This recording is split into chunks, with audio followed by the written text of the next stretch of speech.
I'm Larry. Hi. I mean Ernie. Nice to meet you, Larry. Nice to meet you. Yeah. I wanted to always be him, but he was taken when I was born. Hi. Hi, sweetheart. How you doing? So glad you could. This is awesome. Yeah, this is really nice of you. You know what? Hey, are we ready or what? Come on, we all. What? How do you already have that? We're ready. Hey, Oh my gosh. He's been- Hi. he took a- What? Are you kidding? Yeah, we had to do. We took an hour. We Oh my gosh, you get like a coordinator. We We took- took a pop quiz this morning. Okay, No good. one passed. He couldn't spell botany. so you're gonna have to teach. Okay, all right. The pre-test has happened. Okay, yeah. While y'all wait, if anybody needs to, restrooms are down here, water. Or we can just When hang. Josie comes, so I just told Elisha house. No, and Elisha. Holding it together. So I'm so glad that you all are here today. And just here for the whole okay, Phew. Get that out of the way. Yeah, so North Carolina Botanical Garden, we are part of the University of North Carolina at Chapel Hill. We also are a nonprofit as well and have our own foundation board. So we've got a children's garden and indoor discovery room for kiddos too. So yeah, a lot going on. Youth manager. That's right, youth education manager. Very, very official. Mostly, I'm trained as a naturalist and environmental educator. That's what I do is lead people outside, and my favorite is kids. But you'll do today. So. We act like kids. Yeah, well, that's true. That's true. Yes, yeah. At the end, certainly the education center is open. There's a garden shop. We sell plants. There's a nice art exhibit and education exhibits. But mostly, I wanted to just kind of walk you around the garden. But also, just wanted to do what you all wanted to do here. If there was something in particular that you are interested in, or anybody garden? Interested in gardening? I used to. Gardening? High bins, Yeah, nice. 4 footers. Say it I've got the high bins, 4 footers. Nice. Because when you got older, we weren't here. Yeah, And now we're hey, here, so I'm we a don't fan have to of lean this over right anymore. here too. Yes, accessible beds. Vegetable gardening, or Yeah, vegetables, yeah. We have yeah. some raspberries and strawberries and blueberries. Nice. Denny lives in Lovely. Washington State. Okay. Spokane, right? Oh, Yeah, yes. Spokane. Berry Wonderland. What- It is. Oh You go my up gosh. into Canada, Yeah.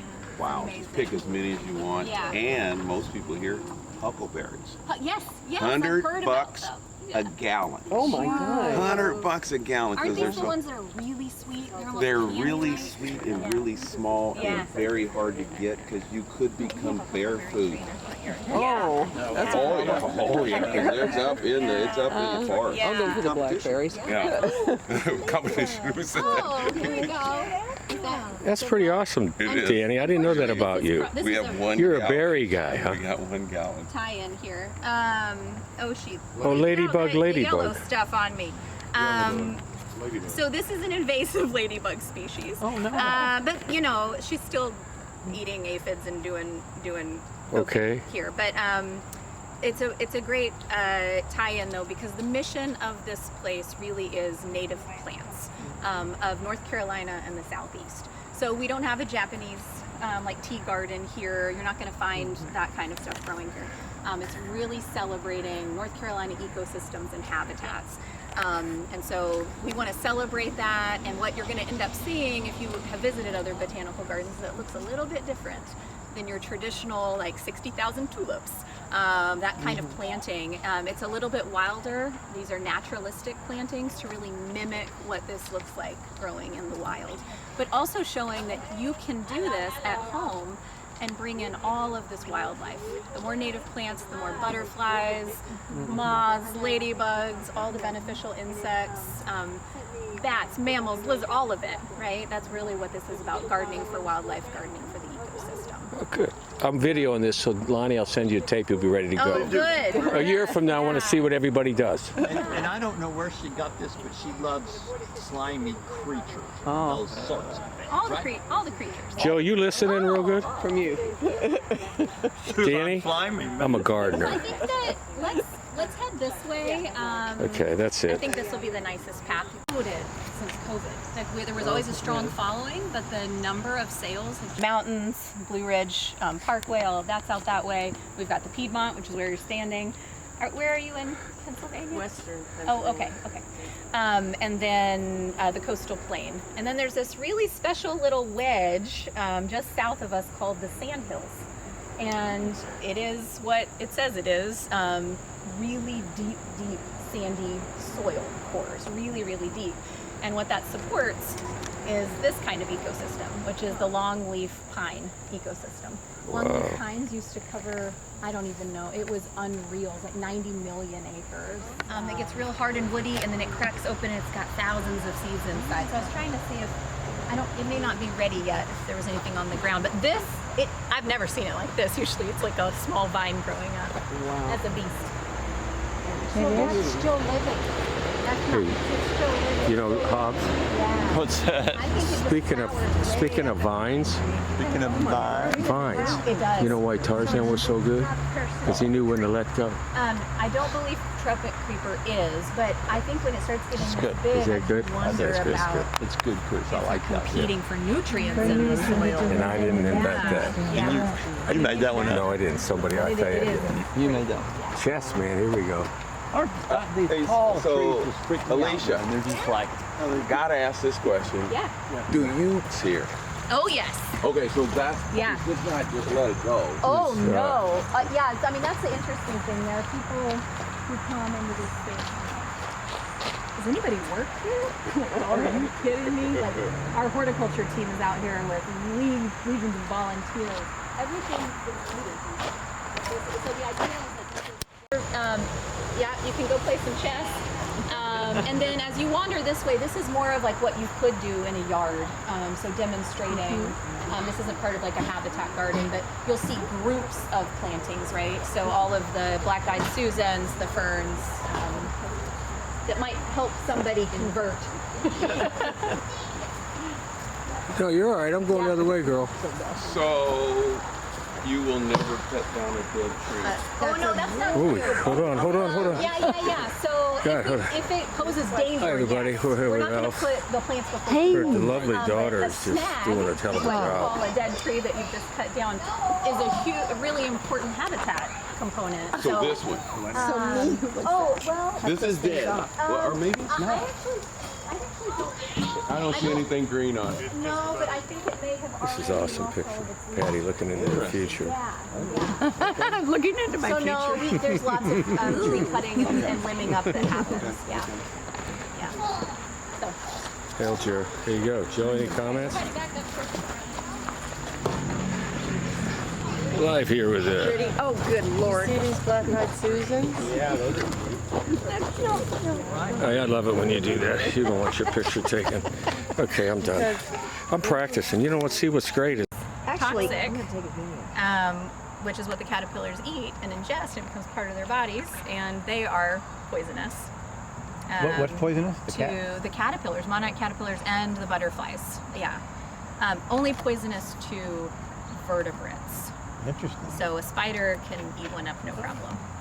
But birds, yeah, it only takes one time. Yeah, Wow, it's pretty didn't gross. know that. Yeah, is that yeah. called a poison pill? A poison pill. Yeah. And right, there's only a 70-mile swath of North Carolina, South Carolina, where the Venus flytrap is endemic to. In the entire world, that's it. It's like our most famous plant, it feels like. So we've got a bunch of Venus flytraps down there in front of you. And that's actually about as big as they get. Some of these Is big that ones. one? What are Does that close up on you if you put your hand The on ones it? that look like little traps like this. But the tiny low ones. Snapshot. Yep. Yeah. Did they shut? Yeah, well, she'll show you. That's a bigger one. So yeah, do you want me to do one? Yeah, Yes. heck yeah. This is real VIP because usually we don't let anybody do this. Well, I mean, I know they do it. Yeah, well, she's a VIP too. Okay, I don't know. Can you guys see this one? Danny, watch. I can do more than one. So inside, this is a modified leaf. Okay, that's the leaf, and it has a stem, and they actually have beautiful flowers too that pop up. And inside, there are 3 trigger hairs on each pad, and that's what the insect has to trigger. Otherwise, the wind could just, trigger them closed. So you have to touch. Oh, there you go.